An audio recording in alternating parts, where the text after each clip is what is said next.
बुरी आदत का नतीजा। एक बहुत ही अमीर आदमी था। वो अपने बेटे की किसी बुरी आदत के लिए परेशान रहता था। वह जब भी अपने बेटे को उस आदत को छोड़ने के लिए कहता था, तब उसका बेटा कहता था कि पापा अभी तो मैं बहुत छोटा हूँ, टाइम आते ही मैं धीरे धीरे ये आदत छोड़ दूँगा। पर उसका बेटा कभी भी उस आदत को छोड़ने की कोशिश नहीं करता था।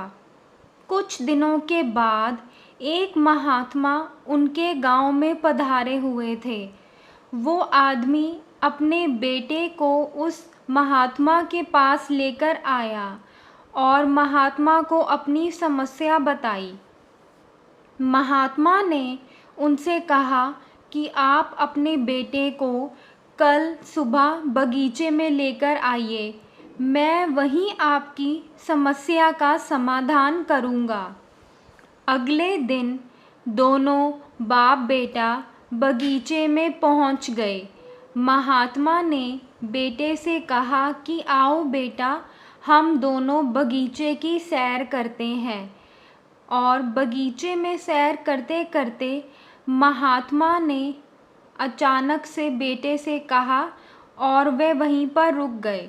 उन्होंने बोला कि क्या तुम इस छोटे से पौधे को उखाड़ सकते हो?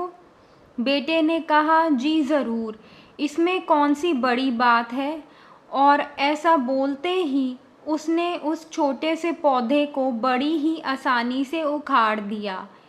धीरे धीरे आगे बढ़ते हुए महात्मा ने बड़े पौधे की तरफ इशारा करते हुए बेटे से कहा कि क्या तुम इस पौधे को उखाड़ सकते हो? बेटे को तो इस काम में मज़ा आ रहा था। वो बोला कि जी बिल्कुल उखाड़ सकता हूँ। इस बार लड़के को ये काम करने में थोड़ी ज़्यादा मेहनत करनी पड़ी और थोड़ी कोशिश के बाद उसने पौधे को उखाड़ दिया। कुछ देर बाद थोड़ा आगे बढ़े तो महात्मा ने नीम के पेड़ की तरफ इशारा करते हुए बेटे से कहा कि क्या तुम इस नीम के पेड़ को उखाड़ सकते हो? बेटे ने पेड़ को पकड़ा और फिर ज़ोर ज़ोर से खींचने लगा। बहुत कोशिश के बाद भी वह पेड़ को नहीं उखाड़ सका। बेटे ने महात्मा से कहा कि इस पेड़ को उखाड़ना तो असंभव है, क्योंकि ये पेड़ तो बहुत मजबूत है।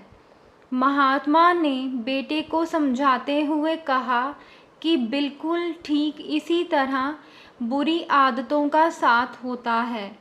जब तक हमारी बुरी आदत नहीं होती है, तब तक हम उससे आसानी से पीछा छुड़ा सकते हैं। जैसे ही हमारी बुरी आदत पुरानी हो जाती है, तब उसे छोड़ना मुश्किल हो जाता है और कई बार तो नामुमकिन भी हो जाता है। अब बेटे को महात्मा की सारी बात समझ आ गई थी और उसने जल्द ही अपनी सारी बुरी आदतों को छोड़ दिया। सीख: हम अपनी बुरी आदतों को आसानी से छोड़ सकते हैं जब तक वो नई होती हैं। इसलिए जितना हो सके हमें बुरी आदतों से बचना चाहिए।